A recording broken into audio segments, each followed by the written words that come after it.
మరొక breaking news చూస్తున్నాం. నేడు తెలంగాణ భవన్లో బీఆర్ఎస్ పార్టీ కీలక సమావేశం జరగనుంది. బీఆర్ఎస్ అధినేత కేసీఆర్ అధ్యక్షతన ఈ సమావేశం జరగనుంది. 17 పార్లమెంటు స్థానాల్లో పోటీ చేయనున్న బీఆర్ఎస్ ఎంపీ అభ్యర్థులకు కేసీఆర్ బీ ఫామ్లు అందజేయనున్నారు. ఒక్కో అభ్యర్థికి ఎన్నికల ఖర్చు కోసం 95 లక్షల రూపాయల చెక్కులను కేసీఆర్ ఇవ్వనున్నారు.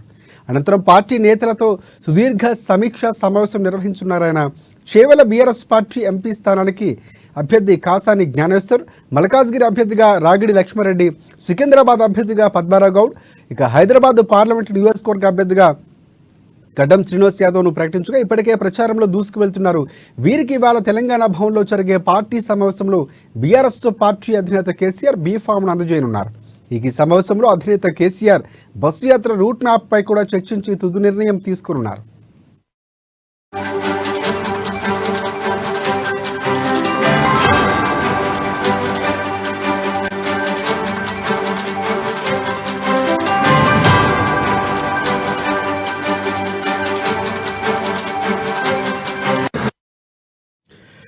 బ్రేకింగ్ న్యూస్ చూస్తున్నాం. నేడు తెలంగాణ భవన్లో బీఆర్ఎస్ పార్టీ కీలక సమావేశం జరగనుంది. బీఆర్ఎస్ అధినేత కేసీఆర్ అధ్యక్షతన ఈ సమావేశం జరగనుంది.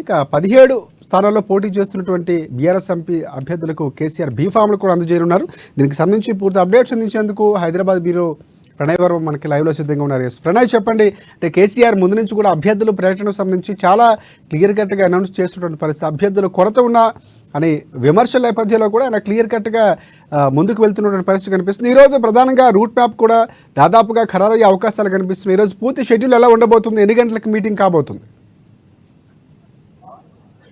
Thank you Rajasekhar. మరి కాసేపట్లోనే మాజీ సీఎం కేసీఆర్ తెలంగాణ భవన్ కు రాబోతా ఉన్నారు. ఇప్పటికే ఎర్రబెల్లి ఫామ్ హౌస్ నుంచి ఆయన బయలుదేరారు. మరి కాసేపట్లోనే తెలంగాణ భవన్ కు రాబోతా ఉన్నారు. ఇప్పటికే ఎంపీ అభ్యర్థులందరూ కూడా భవన్ కు చేరుకున్న పరిస్థితులు అయితే కనబడతా ఉన్నాయి. మాజీ శాసనసభ్యులు, ప్రస్తుత శాసనసభ్యులతో పాటుగా మాజీ మంత్రివర్గంతో పాటుగా ప్రస్తుత ఎమ్మెల్సీలో ఉన్నటువంటి వాళ్ళు కావచ్చు, మాజీగా ఏదైతే జెడ్పీ చైర్పర్సన్స్, అదే విధంగా మనం చూసుకుంటే గ్రేటర్ హైదరాబాద్ లో ఉన్నటువంటి జిల్లా అధ్యక్షులు వీళ్ళందరూ కూడా ఇప్పటికే భవన్ కు చేరుకున్న పరిస్థితులు అయితే కనబడతా ఉన్నాయి. విస్తృత సమావేశాన్ని పెద్ద ఎత్తున కూడా నిర్వహించబోతా ఉన్నారు. రాబోతున్నటువంటి పార్లమెంట్ ఎన్నికల నేపథ్యంలో కూడా అభ్యర్థులకు సంబంధించినటువంటి 17 స్థానాలు నేపథ్యంలో కూడా 17 మందికి బీఫామ్లతో పాటుగా ఏదైతే ఎన్నికల ఖర్చు కోసం దాదాపు 95 లక్షల రూపాయల చెక్కును కూడా అభ్యర్థులకు అందజేయబోతా ఉన్నారు. ప్రస్తుతం ఉన్నటువంటి సిచ్యువేషన్స్ లో బీఆర్ఎస్ పార్టీ ఉనికిని కాపాడడంతో పాటుగా బీఆర్ఎస్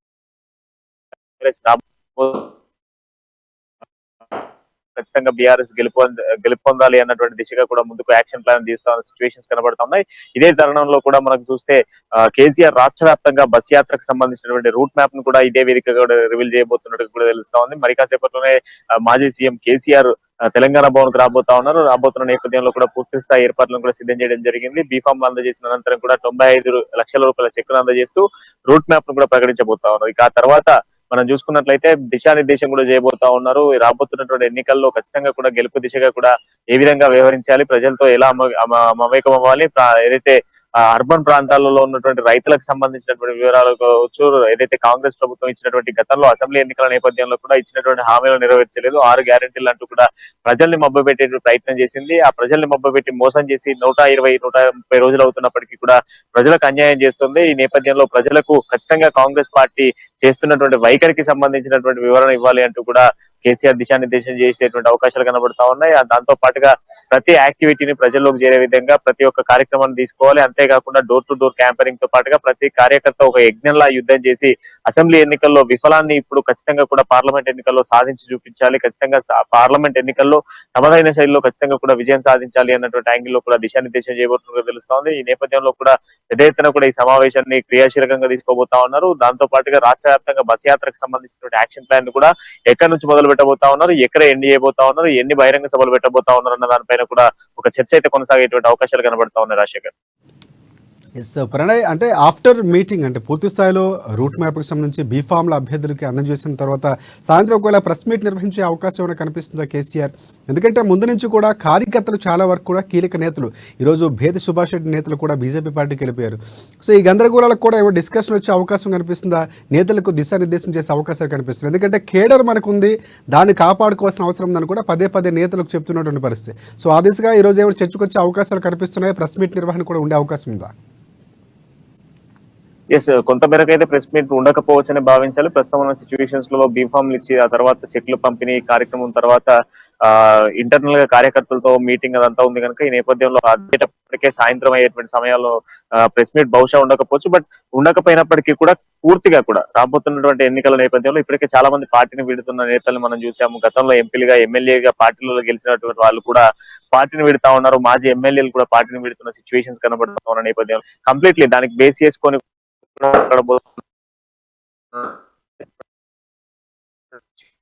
ఏ విధంగా కావాలి అన్న దానిపైన కూడా విస్తృతంగా సమావేశం నిర్వహించేటువంటి అవకాశాలు అయితే కనబడతా ఉన్నాయి. మరోవైపు కేటీఆర్, హరీష్ రావు కూడా పెద్ద ఎత్తున రివ్యూస్ నిర్వహిస్తా ఉన్నారు. పార్లమెంట్ లకు సంబంధించినటువంటి ఇన్ఛార్జ్ ప్రకటిస్తా ఉన్నారు. ఇటు ప్రస్తుత ఎమ్మెల్యేలతో పాటుగా మాజీ ఎమ్మెల్యేలను కూడా అభ్యర్థులకు సంబంధించినటువంటి సపోర్ట్ యాంగిల్ లో కూడా ప్రతి పార్లమెంట్ సెగ్మెంట్ కి ఏడుగురిని ఇన్ఛార్జీలుగా అమర్చుతూ ప్రతి నియోజకవర్గాన్ని ఎప్పటికప్పుడు కూడా పర్యవేక్షిస్తా ఉన్నారు. మాజీ మంత్రివర్గానికి సంబంధించిన మంత్రుల్ని కూడా ఒక్కొక్క పార్లమెంట్ సెగ్మెంట్ కి ఇన్ఛార్జీలుగా వ్యవహరించిన సిచ్యువేషన్స్ కనబడతా ఉన్నాయి. ప్రస్తుతం ఉన్న సిచ్యువేషన్స్ లలో ఖచ్చితంగా పార్టీ మనుగడతో పాటుగా క్యాడర్ ను కాపాడుకునే విధంగా కూడా ఈ రివ్యూలో ఆయన మాట్లాడతారనేది మాత్రం స్పష్టంగా తెలుస్తా ఉంది. ప్రస్తుతానికైతే ఈ రివ్యూకు మీడియాకైతే అనుమతి లేదని చెప్పుకోవాలి. ప్రస్తుతానికి కేవలం ఇంటర్నల్ గా మాత్రమే ఈ సమావేశంలో క్లియర్ గా దిశానిర్దేశం చేయబోతున్నట్టుగా తెలుస్తా ఉంది. ప్రతి ఒక్కరికి ఏదైతే ఇటు క్యాడర్ 1, క్యాడర్ 2 కి సంబంధించినటువంటి నాయకులతో కూడా భేటీ అయ్యేటువంటి అవకాశాలు కూడా కనబడతా ఉన్నాయి. రాజశేఖర్, రైట్. ప్రణయ్, ఇంతవరకు అక్కడ ఉన్నటువంటి పార్లమెంట్ అభ్యర్థులకు సంబంధించి ఎవరెవరు చేరుకున్నారు?